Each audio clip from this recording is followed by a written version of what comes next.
Hi everybody and welcome to the Greater Truth of a Woman podcast. This is episode 16 and we have the lovely Emma McCabe. But just before we roll on, I want to wish all my viewers and anybody listening Happy New Year. And if you're joining us from last year, I thank you from the bottom of my heart, and your support is seriously appreciated. Okay, so today I have the lovely Emma McCabe, as I said, who is a mindset coach, is a sobriety coach, is a PT. She's just wonderful. So she's here to share our journey. So Emma, I'm going to let you do a little bit of the talking. Okay, thank you so much, Lisa, for this opportunity. Actually buzzing on the way here. I was like, oh my God, I want to talk about so many things. But yeah, so I've been a coach for the past 10 years. Started off with fitness, and then so jumping right into sobriety. Then I've been I gave up alcohol in December 2019. So yeah, 5 years. So, and since then it's been an incredible, very interesting journey. So I always did want to, for the past maybe 8 years, I've been giving up alcohol. That's when I started to, do Sober October and Dry January and things like that there. But then once I got a taste of what life was like without alcohol, I was like, I wanted to go back to it, So what would you say was your pivotal moment in your journey? Was there a pivotal moment? Was there, right, that's it, I'm done? Yeah. Was there? Definitely. Actually, a few times. Okay. And then... So talk us through that then. Yeah. So I think this is what it was. So I started to take a break from alcohol because I was fed up feeling full of anxiety the next day. Now, I didn't always have anxiety the next day, but I think coming into my late 30s, coming towards 40, I started to feel the anxiety. I'm not too sure if it's just being a woman and having hormonal imbalances and things like that there, but I think it's a mixture of things. But I started to say to myself, do you know what, like even going to the gym, it was affecting my performance in the gym and it was just lack of motivation. Yeah. So I started to say, look, I'm going to take a break from alcohol, maybe because I was drinking every weekend. It's just, you take that as normal, like when you're getting your food shopping, you're going down to the alcohol aisle and you were filling that up in your trolley as well. So it was quite scary actually the first couple of times because I struggled and I couldn't stop at the weekends. Yeah. So I thought, right, I'll try and give it up for a month. And when I did that there, I was really proud of myself because I managed to do it. And then once I got a taste of what it was like without alcohol, then I started to see the difference in myself, like going to the gym and my mindset, I was happier. I was not worrying the next day, like when you're getting up at the weekends and you're waking up thinking to yourself, all them nights that you can't remember and things like that. So then I went back into the mindset of drinking alcohol again. Yeah. And so from that, I started to really beat myself up. I was like, do you know what? I think I'm meant to actually give alcohol up because I don't like the way it's making me feel. So the anxiety got really bad. It would have been like, so Monday to Friday, I would have drank on a Monday night a couple of bottles of wine. It would only start off with a glass of wine, but then you're a bottle and a half. So, because you drink it so easy. And then I take all that drink Tuesday and Wednesday and then drink maybe a Thursday or wait to the weekend. But looking back, that I don't know if I had a problem, but it looked like I was heading towards that. Okay. So I was thinking to myself, do I need to stop here and take a look and reevaluate my life and my relationship with alcohol? Because why can't I stop during the week? Why can't I just take it out of my life? And so 2019, so it was a bad couple of months actually. I was living in a rental accommodation because my house had been repossessed. So I think that might have been through in the mix, with the mindset with alcohol. So that Christmas 2019 was my last time I ever drank alcohol. Okay. And I actually, when I think back now, it was actually really early on Christmas Day. We were all drinking early at the Christmas dinner and I got up the next day and couldn't remember a thing. Couldn't remember anything. And I thought, do you know what? I'm not doing this anymore. Alcohol isn't for me. Yeah. I'm going to give it up. I'm going to do it for good. So from then, wow, oh my God. Yeah. So I have a wee bit of a story like that. So like the first time I separated from my son's daddy, I was not eating properly. I've talked about this before. I wasn't eating properly, but I was chugging wine every night. So I was living for my exercise, and then when I got home, then I was having something to eat, and then I was basically necking the wine. Yeah. And I think it was about after a fortnight, and we were literally moving house because we were separating, and I literally looked at the wine bottles in the recycling, and I went, oh my God, Lisa, this needs to stop. Just like you said, reevaluate alcohol. So I did. My relationship with alcohol kind of changed back then. Yeah. As I've said to you personally, I can take or leave alcohol. It doesn't really bother me now. I still drink in social settings, but in terms of like what I used to be, I mean, like yourself, I had to live for the weekend or Thirsty Thursday. Happy Monday. Monday. Just any excuse. Any excuse, yeah. So and then coming out and being a sobriety coach, that's a big thing, and I wanna touch on that because I know people who have been in AA. I also know people who could do with going to things like NA, or could really do with somebody like you in their lives,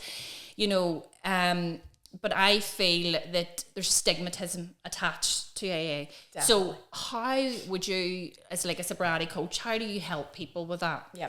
Okay. So given different clients and stuff, everybody comes with different reasons why they want to give up alcohol, and then obviously so we'll focus on their reason as to why they want to do it, and we'll get an insight into what they're actually struggling with and stuff like that there. So say for talk's sake, it's someone who kind of like myself is drinking every weekend, and has been doing that. When you think about it, we're teenagers. I started drinking when I was 16. So you're doing that for your whole life every weekend, without hardly thinking about any breaks. So some people don't recognize that they have an addiction. Yes. So addiction is a wide spectrum, because we're all addicted to something. Yep. That's definitely one thing for sure. So if you give up, say for talk's sake, then if you give up alcohol, like myself personally speaking, then you realise you're addicted to other things, because alcohol is the gateway. It's the main thing. Yes. So you turn to alcohol without realising for a lot of different reasons. And I have found this out with clients, and even personally speaking, alcohol, when you remove alcohol, then if say for talk's sake, say you're struggling with drinking too much, going out, and maybe you're indulging in other stuff like anything that's illegal or anything like that. People have found when they remove alcohol, then it stops other addictions.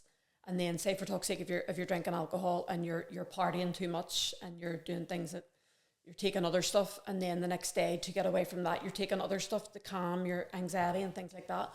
So people have actually discovered, oh my God, if I give up alcohol, I can stop in this whole way of life. And that is what keeps them on this road to sobriety, because they get a taste of what it's like. They don't have to worry about the other addictions, because it's alcohol that's making them other addictions happen. Yeah. So that's the real beautiful side of it. Then they will come to me and they'll say, God, I'm constantly eating. I'm really overeating, and I'm addicted to sugar now. So it's kind of like a can of worms for some people. It is, yes. So, yeah. The gym is definitely something that sobriety helps with. Well, the gym helps sobriety, so it does. Motivation. Definitely. Yeah. That was a big thing for me. I've managed to keep the weight off me. Now, the first year and a half to 2 years, I started to eat. I would have what do you call them? What do you call that word? Anyway, I can't get it. Cravings. Yes, cravings. So for sugar, because wine's full of sugar, so wine must have been coming out of my system for a while, Yeah. And then I was like, oh my God, I put on about a stone, and then I was like, right, now I did this to be motivated, so I want to stay motivated, you know. But see, going to the gym or going out running, your energy levels are just unbelievable. You know, it's just, it has to be experienced. It really, really does. Do you know what's really amazing about it?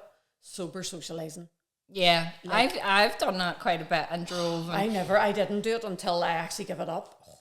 It's just amazing, like different lenses or something. Yeah, you know?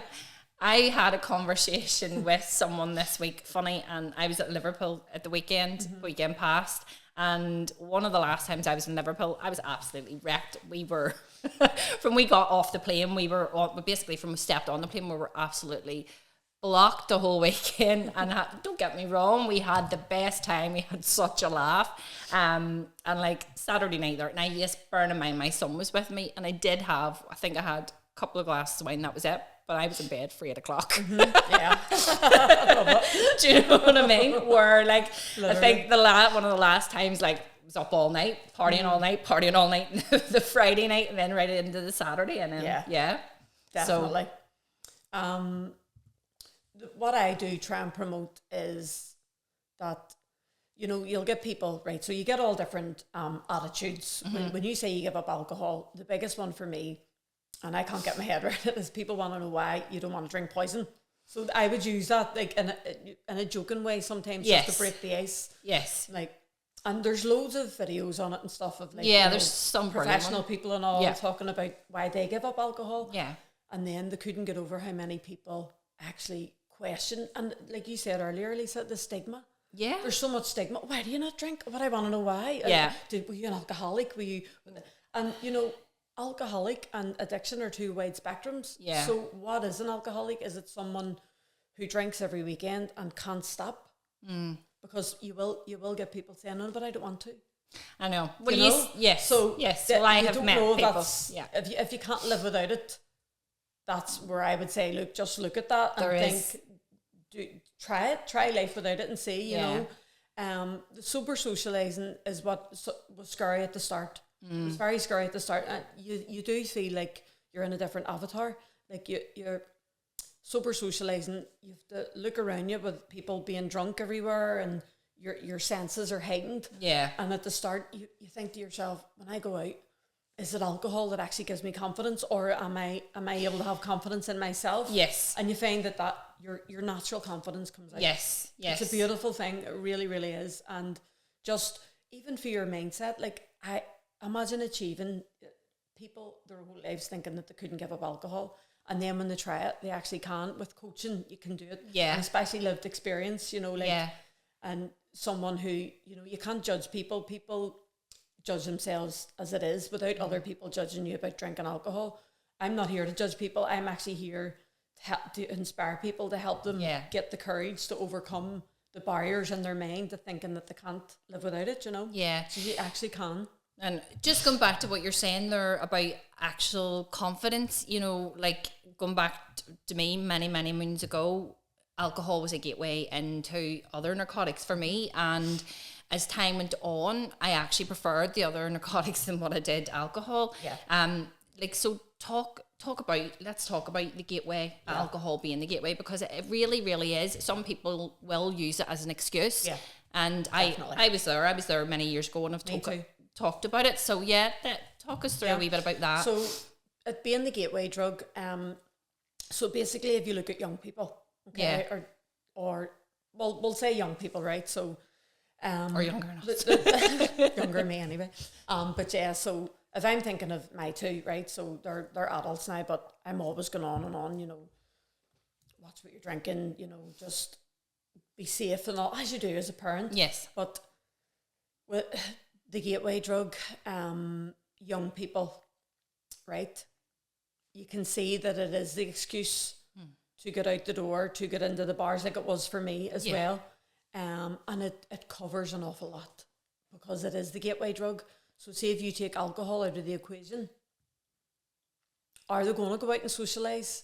Is socialising all about alcohol? It is, because if you're going to the Belfast City Centre, or you're going to a family event like a wedding or a christening, what can you do if you want to get away from all that? I know. So you have to build the power in yourself to take the gateway drug out of the way and have the confidence to say, I can do this without alcohol, because alcohol is another avatar. It's another part of you.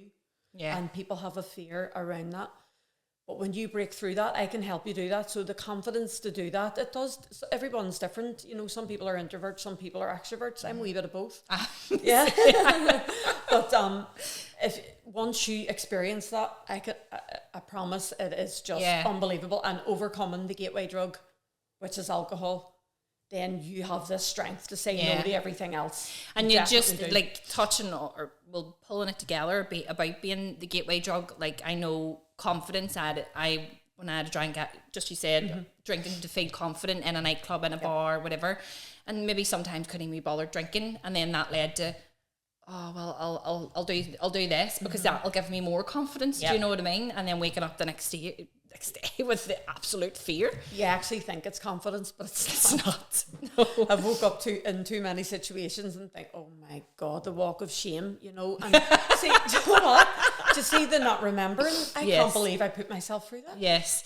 Me and my wee friend have had a conversation like about this a few times, and the not remembering is rough. And then, like, as I've spoke about before, I was raped in my 20s, and you know, the not remembering for me when I got to that stage was scary. That's when it became scary. Yeah.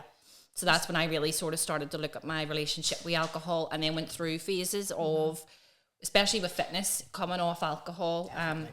So it's amazing, and when you give it up, see, for your fitness journey, even if you're a coach or if you're just a client, it's just powerful. I can see now, you can actually see the sobriety coaches are coming out now.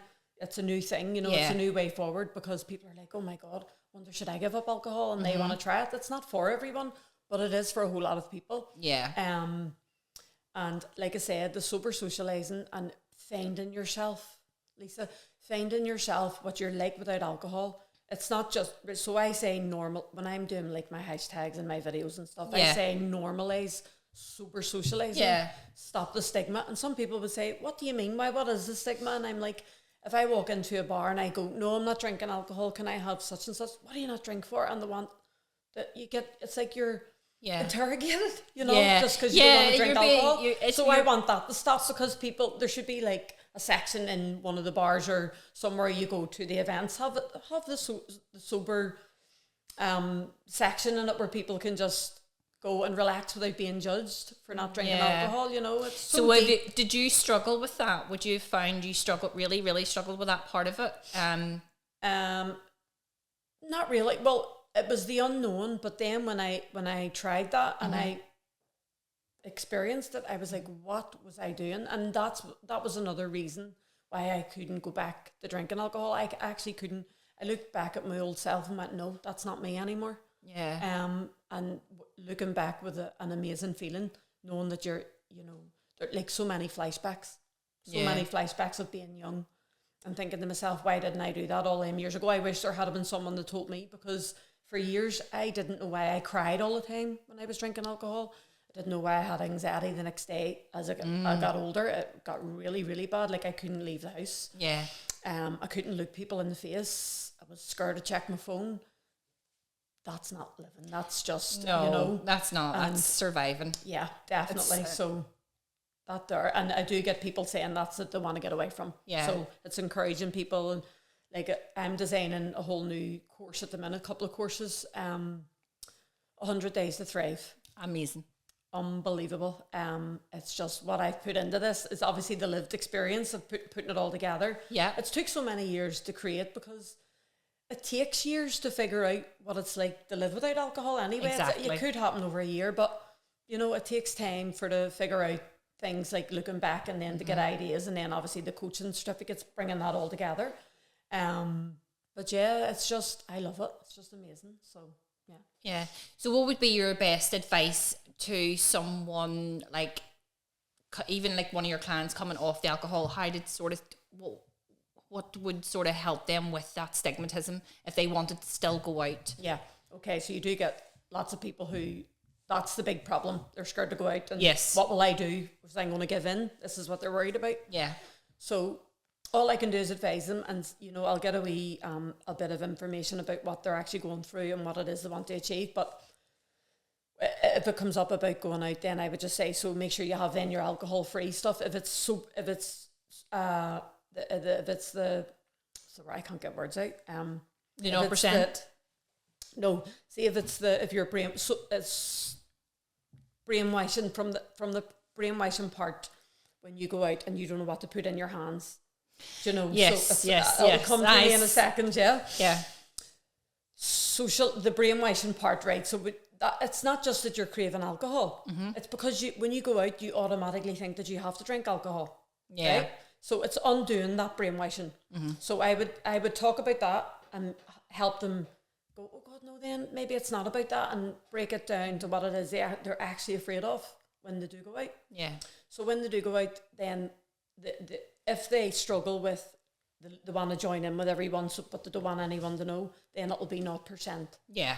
But if they're a wee bit more confident in themselves, they're not going to be afraid to say, no, I don't want to drink, so I'm going to have whatever. A mocktail. Yeah. Or, I don't know, if the place they're going to has tea and coffee, then even better, you know. But just a wee mocktail or a wee zero or like a Guinness zero, anything zero, you'll find a lot of bars and places where, you know, like events and stuff, they will have that option. Definitely more so now. But social brainwashing, that's what I couldn't get. You got there.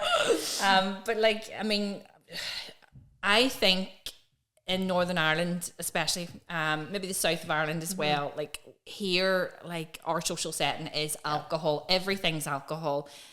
You know, somebody passes away, alcohol. Yeah. Somebody's celebrating something, alcohol. You're Irish and you don't drink. Exactly. What the hell? I've heard that. I've actually heard that one a few times. I know. Oh my God. I know. Yeah. So, but like in terms of that, you know, it's a culture that we hear in Northern Ireland. So even again, undoing whatever it is that you connected to. Yeah. So you like everyone's different and they all come from different walks of life. But the common thing is they want to give up alcohol. Yeah. So, like I said, the social brainwashing, that's a big part as well. Yeah. So undoing that aspect and having the confidence to sit around people. The thing that puts people off is that they constantly explain themselves to people. I had it, right? So I experienced this, right? I even had someone sometime, a woman, say to me when we were in the bar and I was at it was actually before I gave it up for this length of time. It was when I was on the journey of giving it up. So this time I thought, no, I'm not going to drink. We were all sitting in a bar and it went all quiet and everyone was staring and I was like, no, I don't want to drink. Well, what are you going to drink? And they were taking the order for the drink. That's what it was. And I was like, oh God, I don't know. So because I couldn't figure out what I wanted to drink, one of the girls turned around and said, oh God, that's terrible. No, like pitying me. And I was like, inside I was going to myself, it's actually not, don't feel sorry for me, I'm actually okay. It might have came across that way. It was just because I didn't know what to drink. Yeah. You know, so like a Red Bull, but sure, what's the point? Because that's full of sugar and that's going to do damage as well, you know. Yeah. And then there's a couple of books. There was this one book in particular, a girl called Catherine Gray. She's an author of a book called The Unexpected Joy of Being Sober. Okay. And her advice as well is actually amazing. She done a lot of research because she's a journalist. And she said she give you tips, you know, and I've used a lot of this in my coaching as well. What to expect when you go out to bars, what people will say to you. Yeah. And she's really, really funny as well. She actually got really amazing reviews for this book. Yeah. Because she told her story in real humour. And one of the ones that's stood out for me was when she found that she had to explain herself all the time, you know, about alcohol, and she was like, you know, that will really try and make you feel like an outcast, and I have experienced that as well. So sometimes people are worrying about that. Yeah, I know it just comes with a lot of questions. Yeah, it can, and I've talked about it before. Like even when I started to heal, there was toxic people in my life, and I had to let go. You know, even though I wasn't doing all these things all the time anymore, it was causing friction. Do you know what I mean? Yeah. Because I wasn't the person that I used to be. I understand that. And then that's how people get led into situations, or they sort of get led down, you know, just do it. Do you know what I mean? So yeah. Another big thing that you mentioned there, Lisa, healing. Yeah. So a lot of people aren't on the healing journey, and then they realise they are when they stop the alcohol. And that was, for me, that was a big part of my healing journey, actually. And another good thing about it is when you are on your healing journey, or if you just begin when you start alcohol, you are forced to sit with your raw emotions. You can't do that when you're drinking wine, because I used to go, oh, right, glass of wine, just to numb out the numb the that pain. I was getting. Yes. Yeah. whatever your trauma is or whatever it is that makes you feel like you can't live without numbing it out. But yeah, so sitting with your emotions and not numbing it out. So if you give up alcohol and then obviously you're not going out partying or anything, you will find that you'll get massive waves of emotions. I suggest then looking spiritually at your healing journey. Being a spiritual life coach, I done like a transformational program when I was becoming a spiritual life coach. And so I learned an awful lot about the healing journey. But sitting with your raw emotions is not something that we all want to face. But when you do that, it is the strength that you build in your mind and your willpower, and just for yourself to realize what you can actually overcome. It's some people call it the dark night of the soul, but it is definitely worth it in the end, because you do become the best version of yourself when you sit with them raw emotions. I've been through a dark night of the soul, and it was horrendous. And it's not easy. It was not easy. I was angry, I was frustrated, I was crying, I was like, just like that. That's 100%. That's what happens. I was like you're that. feeling the emotions for about 4 weeks, and I was writing it all down, trying to brain dump it and everything. But it's not an easy process. But as you say, it's getting the right support. Yeah, definitely. And people with lived experience, I think too, because then you can give empathy and relate to them. Yeah. Like, see, talking about healing and then the spiritual journey, it does take you on this wee path, and as you say, it's up and down and up and down. I recently done a ceremony. Now, what way do you pronounce this? I know it's DMT, right? Psychedelics, but then obviously people have different labels for things, because some people have, I don't know about that or whatever, you know. So, and some people won't really get it. It's a plant medicine anyway. Yes, plant medicine. Is it so is it Bufo or Buffo? Before, whatever way it's pronounced. So, oh my goodness. Okay, so let's go into that, Emma. What are you open to sharing? I'm still actually breaking that down, right? Okay. And it's coming to me more and more what actually happened. Well, if you sort of want to try and explain it to people, it's explaining it. It's getting it across. So here's the way I would maybe explain it now is, so basically it's going to affect your mind, and your physical senses are going to go into like another realm, right? Yes. So you feel yourself start to go, and then that's when the ego is going to be really loud. And the only way I can describe this is you literally think you're in hell. Okay. Right? You're sitting there, and you've two voices, and the ego is telling you, oh my God, stop this, don't do this to yourself. And your higher voice is just getting louder and louder, and the ego voice just gets, if you sit through it without freaking out. Yeah. Right? And then the next minute, paradise. Like this feeling of complete awe. Paradise, happiness, God, the light. I'm not too sure what way everybody's experience. Everybody has their own experiences from it, Wow. And what I have noticed in myself, a few things have shifted. A few things that I have maybe was struggling with to work on myself.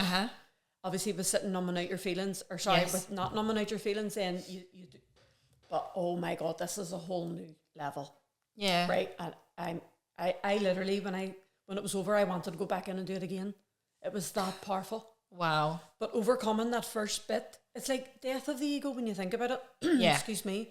And that's all it is. The fear that you feel, it's the unknown, because you're going into the whole new realms that you've never been in before. Exactly. So it's the power of the mind that you're tapping into. And the mind can be scary, but it's just because you don't know it. Yeah. You're in your ego mind, you're playing it safe, you're in your comfort zone. But when you're leaving your comfort zone, especially in the mind, wow.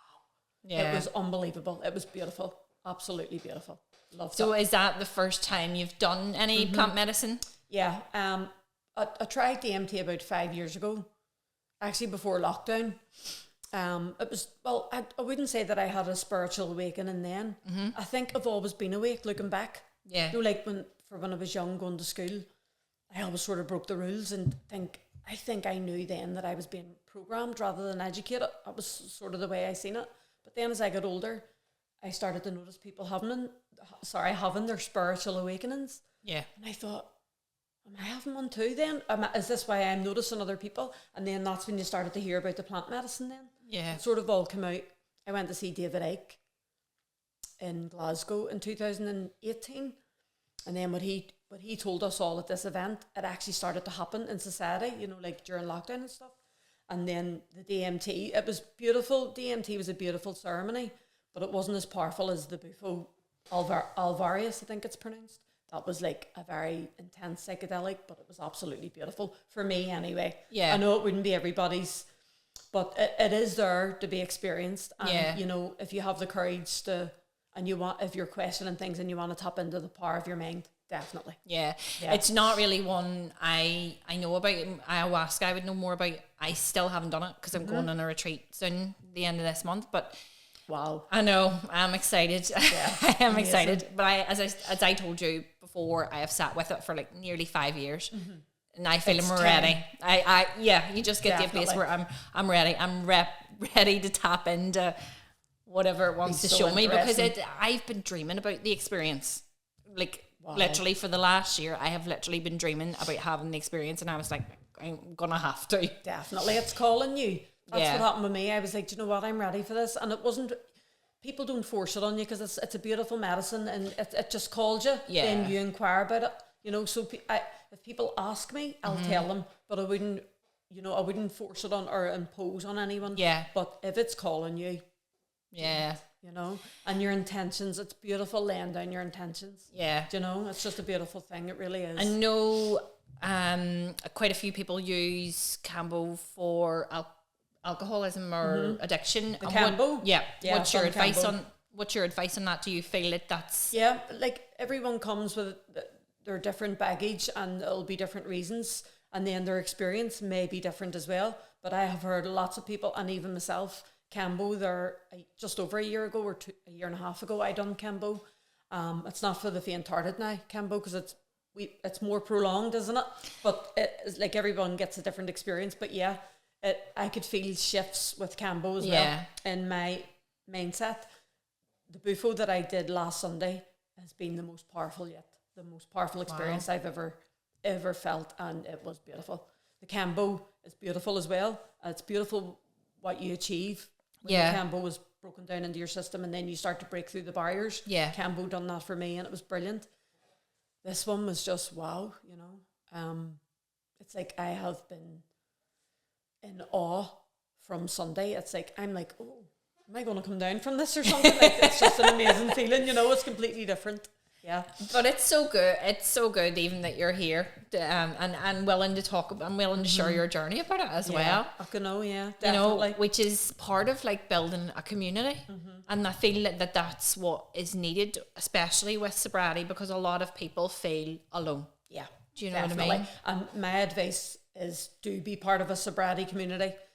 You can do it on your own, but it's better to not be on your own. It's better to be among people who can encourage you and spur you on, and it's not that, people who think like you as well, you know, that are achieving the same things, because then it helps you achieve better as well, you know.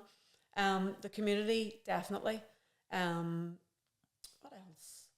Something else I was going to say there, and it's just well, I was going to say about sort of getting to, how do you celebrate your milestones? Do you do something special for yourself? Because obviously you should celebrate your small wins, because that's how you create habits, is celebrating your small wins. Yep, definitely. So I connect the sobriety and the sober choices, I would call it, because it's not just going out at the weekend, it's actually eating your dinner and going to events, and it's literally a whole new mindset.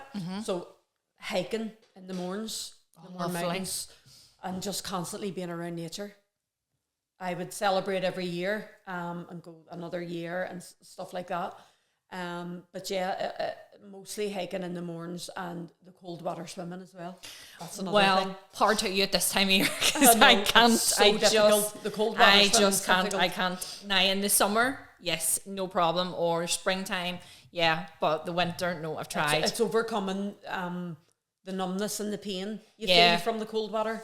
But that's how I celebrate my every year, is the Mourne Mountains, going hiking. Yeah. Oh, lovely. Powerful, beautiful, absolutely. And it's what you can achieve as well, because you're not laying down with a hangover. Yeah, I know. You're just so motivated. You want to be around nature, you know. I know. Well, I don't like being hungover on a Sunday, because I feel if I have lay in bed all day on a Sunday, I've not that I haven't achieved anything, but I feel like I'm sort of missing out. I've lost a day. That's the way I'd be feeling too. Yeah. So, but you're such an inspiration, and imagine like the fact that even you give up before COVID. I mean, COVID must have been such a test, because I know that the world and their wife were drinking too much during COVID, and a lot of people's addictions got worse during COVID. I often think about that. I go to myself, how did I get through the lockdown without drinking alcohol? Yeah. Especially because you were in the house more. Yeah. Yeah. Now, obviously, I still went out hiking and stuff and went to the beach and stuff like that there, but lockdown was a challenge for me. And when I look back at it, I think I use that as well to help others. Yeah. I think, do you know what? I was put to the test, and I'm so glad that I stuck to it even during that. There was times that I felt like opening a bottle of wine. Yeah. You know, when you seen what it was doing to family members and just people in general living in fear constantly. I don't like that side of it. I thought it was dreadful on people. And you did want to just hide away during lockdown. Yeah. And I think getting through lockdown without drinking is amazing. Yeah, it's absolutely. Really I didn't actually really drink through, especially through the first one. I didn't. I think I only drank like a couple of times. I was like, to me, it felt like my life was over because I couldn't get to the gym. So that's when I first started. Like I created like a wee gym out in my shed. But yeah, I felt lost. Yeah. Yeah. So the alcohol wasn't for me. I didn't really see that part. But like, I mean, going into the COVID thing, I feel that they created a demand for alcohol as well, because of the way that certain shop like they'll deliver it for you and stuff like that. Yeah. Yep, they were creating a demand for it, and then off license were only open between certain hours and things like that. There was definitely a demand for it as well. Definitely. It's funny that the way they do that to the mind. How people's approach with alcohol changed during lockdown, you know. Yeah. And I'm glad that I was actually aware of that. I took a step back and did notice that. Yeah. And people's drinking habits it surged, like it really, really did. And I would get a lot of people they still talk about lockdown. That's when they lost themselves, and they're trying to regain their confidence and their willpower from them. But it seems to have had that effect on some people. You know, like give them that wee bit of like some people have anxiety of going out and things like that. They're antisocial kind of thing, you know. Yeah, there is still kind of, it's like part of the world is healing from that. Yep, definitely. It was not a nice time at all. Not a nice looking time. back, yeah. I did struggle like during COVID. Yeah. So I did. I didn't really go anywhere apart from with my son. This was during the first one, and then a couple of weeks in, it was just like I woke up and I was like, "What are you doing here?" I know, exactly. Yep. A lot of people did wake up during lockdown, didn't they? Yeah. Because you know what? How could you not? How could you not wake up during lockdown when you seen the lengths of what they went to keep us all locked in our homes? Like, I mean, I remember putting funny posts on Facebook about it. Well, if you want to feel like you're going on when you're going shopping, why don't you add the holiday effect? Because you have to queue up and queue up and queue up and queue up like you were in the airport. You just bring your suitcase with you. Do you know? Like, I mean, the way they had us all running, and like the marks on the floors, walk this direction. I know. Don't walk over this direction. Everybody was running around. It was just crazy. Like, I know. How we all get through it. Yeah, addiction rate did go up, and also then obviously afterwards, then some people lost their businesses and stuff, so then they turned to addiction as well. Yeah. So it was a whole rippling effect for some people, you know. Yeah. So what is your vision for the future? Well, as I am designing my courses at the minute, Sober Thrive is the coaching. 100 Days to Thrive is the signature program, and the one-to-one coaching as well. And obviously Clubber Size in. I'm a Clubber Size instructor, so my vision for that is just amazing, because the happy hour is you're sober socialising, but you're actually doing a workout and you think you're in a nightclub as well. Yeah. So it's all coming together. But I just want to help everyone get on the sober journey and live without it. You can do it. I know. I think you're amazing. So me and Emma are doing a wee bit of collabing as well, and that's not why we're wearing matching hats, by the way. Because we had a big laugh about that. But my reset program in the mornings, Emma is going to be a special guest on the monthly check-in, and she's doing her clubber size. So I'm really excited about that. And we were talking off camera with a couple of things we're going to work on as well. So exciting. Yeah, it's going to be exciting. So tell me, see your 100 days to thrive. Do you have any programs that are not to take anybody off alcohol in general, or is it just... So basically, the Sober Thrive, right, it's for people who want to give it up or take a break. Right. So you don't have to want to give it up permanently. Yep. I'm going to guide you through it, and then it's up to you after the 100 days, more or less 3 months. Yeah. You can book one-to-one coaching, but if you say for talk's sake, you book one-to-one coaching, then you're getting the signature program for a real discounted price as well. But so you come to me and you want to take a break, that's fine. You can do the course, and I'll work with you through that. All the workbooks and all the content is just for you, as if you're just taking a break from it anyway. And then after that, it's really up to the client themselves. But they can stay on the journey with us in the sober community and stuff. Yeah. So do you run a wee community group with that? Do you? Yeah. Yes. But it's like being revamped. You're doing an overhaul. Changed. Yeah. So hopefully, what April? What time did we say? So we say, where are we? This is the new year, isn't it? Yeah. So we say, what did we say before? Because you have a big launch coming up. So it will be launched mid-February, but it's going to start then, more or less about a week before Lent. So, but you want to give people time then to think, oh wow, maybe they'll start for Lent. So. Yeah, it'll be amazing, and like you can achieve so much more, especially when I know that it's transformational. It really is. It is. And like if anybody's watching, or even doesn't have to be you, if you know anybody that has been struggling with alcohol, or friends, family, that anybody could benefit this, Emma is the woman to see. It's so many questions, so many fears. Yeah. Contact me and we'll talk it through. Yeah, and everything's confidential as well. Of course, of course, definitely. So tell me about what, going from when you were sort of drinking alcohol to your daily practices now, because I imagine you would have quite a few. So what is your daily practices now that help you? Okay. Or not help you I suppose is the wrong term, but sort of support you. Yeah. You don't always feel like it, but sometimes you have to force yourself for your daily practices, because it's about introducing new healthy habits for yourself. It's not just healthy thinking. So my meditation is a big one, and self-healing. So because you're a Reiki man, you're a Reiki. Yes. But some people just need to realise that all they have to do is tap into it. Yeah. So I'm a Reiki practitioner. I use my Reiki on myself.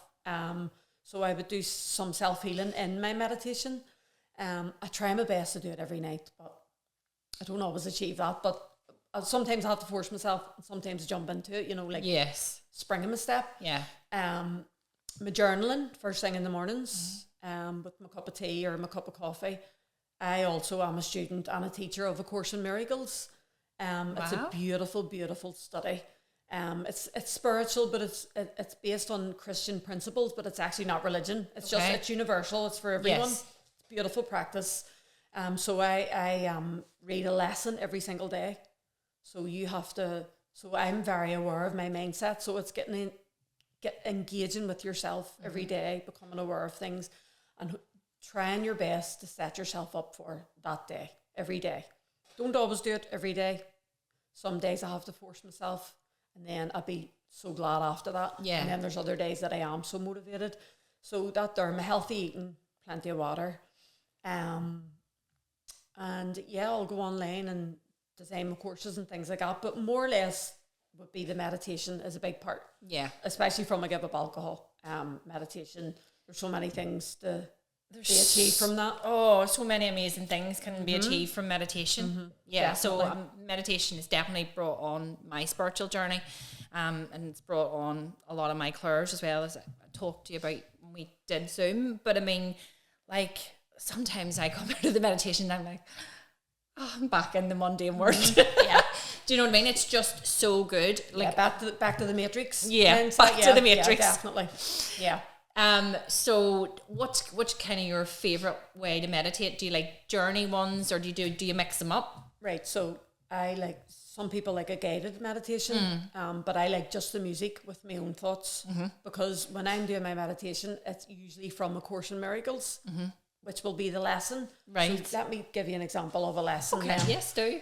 My favorite one would be I am the light of the world. Oh. So, and then there is like a description of the lesson and what is required for you to do, only if you want. Now it's very, very lighthearted. It's beautiful. So when you read what it is, it's actually happening to you when you're saying this to yourself. It's just beautiful. So you'll go into your meditation with that intention that you are the light of the world. So I would just choose music that's the or just something really silent, and just let my thoughts go then. And that, I find, so sometimes I do need a wee guided meditation, but preferably I like the meditation just with no words and my own thoughts. And if I am doing A Course in Miracles, then I take the lesson into the meditation. It's beautiful. Lovely. Beautiful, honestly, it really is. Absolutely lovely. Bedtime and morning. Lovely. Yeah. So I'm going to jump into these random questions I've done. So this is a new thing I'm doing, Emma. So I've picked 3 random questions for you. So if you had to choose a theme song that played every time you entered a room, what would it be and why? Theme song. Oh my God. Okay, Katy Perry, Firework. Oh, love it. Now, do you know why that's coming to me? Because I was running an event, a coaching event, and it was called Ignite Your Life. And that was the song that came on the car that day after I had decided, the idea had came to me. So I designed this course. Yeah. Well, it was an event one day, and that song was the song that and ever since that, it just keeps coming on. Sometimes when I'm in my high self, it'll come on the radio and it follows me around. Yeah. So yeah, Baby You're a Firework. Yeah, so it's a sign. It's a beautiful song, actually. Yeah, it's a sign for you. Mine's is, I've loads of wee ones, but mine's would probably be Tina Turner, Simply the Best. Not from the ego side, but when I worked on my anxiety and it kind of dropped off, it was like somebody lifted the lid on my life, and I just had this light. And it was like all these years that I hated myself and tortured myself, and it was like I was just telling myself, and every time I randomly heard it shortly after I did the work on it. And yeah, so like even I put it on this morning just for the crack. That's amazing, isn't it? Powerful, the feeling you get when a music song is so powerful, and you'll know that as a personal Mm-hmm. trainer as well. It is like, I love music; it fills my soul. Yeah, it really does. Clubber says is, oh my God! See, Clubber says when you're doing a fitness class, right? And the music sort of motivates you, but Clubber says you're actually focused on the music. Yes, it's just beautiful. So that's one of the things that what has sort of drew me into the Clubber size as well, is because you forget. You forget, you know what I mean? You forget about the intensity that you're actually going into. So you do, where sometimes you'll know, like sometimes the first 15, 20 minutes of a workout can be like, ooh, you need to break through. Yeah. You need to really push through that barrier, you know what I mean? Yeah. And that's not there every day. And sometimes music will take you there. Music is powerful, you're right, 100%, definitely. So question 2, what's the most embarrassing thing you've ever done in public? But you can that you can actually laugh about now. Oh my God. Do you know what? This actually is really, really funny. So my wee daddy, God rest his soul, got a new car one day. And it was an automatic. God. So I took it a wee drive, trying to get used to it and stuff. And so I drove back around to my mum's house then, and it was in her street. She lives in a cul-de-sac. So it's like everyone, it's not private, everyone's just looking at you because it's like you're in a fishbowl. And mummy and daddy came out. My daddy wasn't well. My daddy had a lifelong illness, COPD. So it takes him a while to get his breath, and he came walking out to the car really slow. But he opened the car door, and my wee mum was at the other door, so I was in the driver seat. And I thought I had the car. I thought I had the car in park. But I got all confused because mummy and daddy were putting me under pressure, and I was like, hold on a wee second.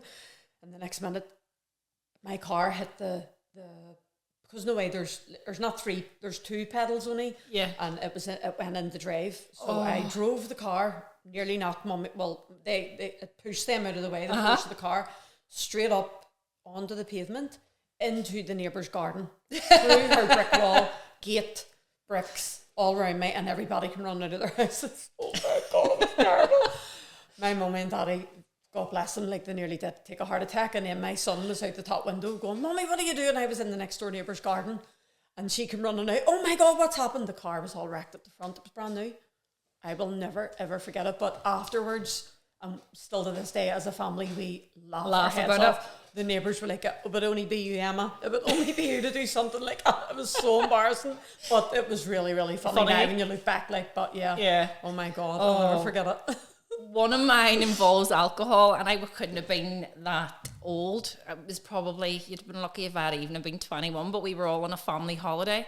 And it was Christmas night. Me and my brother went out. We went to this gay club in Fuerteventura because it was the only place open, and we had the best crack. But anyway, so I was fine. Guy gets out of the taxi and goes into the hotel room, and my mum was like, "Lisa, your dress is tucked into your thong." And I'm like, "It's what?" My silver sparkly dress. Oh my God. Left the club, obviously, but with the sort of dress tucked into my thong. Oh my God. Got into the taxi. I thought I had my brother. I was that drunk. I thought I had my brother with me. No, my family still laughs about. Remember that time you had your dress tucked into your knickers? Yeah. Oh my God, that is. But yeah, so that is definitely one of my ones. Walking about oblivious. Yep. Wonder why everybody was staring at me. Yeah, so that's definitely one brilliant. Of mine. So you'll love this probably. So outrageous law. If you could make one outrageous law that everybody had to follow, what would it be and why? Oh my God, that's a brilliant one. So yeah, when you're going out socialising, you're not allowed to drink alcohol. Yeah. You have to stick to it. I thought you might say something like that. Imagine if they did do that and you had to stick to it. I know. Or even maybe one night a month, even if they did something like one night a month. I love that one. Yeah. Mine's would be exercise, but I would change it. I would have like sort of, everybody had to exercise for at least 30 minutes a day, and it was compulsory. You got fined if you didn't exercise, because people do not realise what they're missing out. Motivate the nation. Yep. People do not realise they're missing out on all these feel-good factors, these endorphins. Definitely. The mind, the connection with your mindset with exercise. Wow. Yeah. You know what? It really is powerful. It is. You become the best version of yourself physically and mentally, don't you? You do. When you put the two together, definitely. You really do. You do. You do. Emma, it's been absolutely lovely to have you on. We could talk all day. So much, I know. We really could. Honestly, thank you so much. So grateful. So tell our viewers, listeners, where to find you. Okay, so Instagram, Transform Thrive Coaching. Like I said, it's a brand new page, and I'm just launching it. So I'm in the middle of designing everything, and I want to pick the right time. So mid-February, keep an eye out for Transform Thrive Coaching. I'll put it on the page as well. The link will be there for everyone to follow the link, and they can book onto the course, or they can get more information. Yeah. Amazing. What about any of the other platforms? Are you on them, like TikTok? I'll be TikTok. I'm not too sure about Facebook, but definitely Instagram and TikTok. Yes. Yeah. Can't wait. Yeah. Bring it on. Keep your eyes peeled. Emma's going to be doing a bit of collabing with me, and as I said earlier on, she's going to be a guest on my Reset program, doing a bit of clubber size. Actually, this month. Yeah. I think we're going to do it next Friday night or whatever. But yeah, so thank you everybody that joined us, and yeah, it was a pleasure to have you. Thank you so much. And you can also find the podcast on shecantransformations.com. Thank you for coming on. Well done. Thank you so much. You were brilliant. It was really good. We're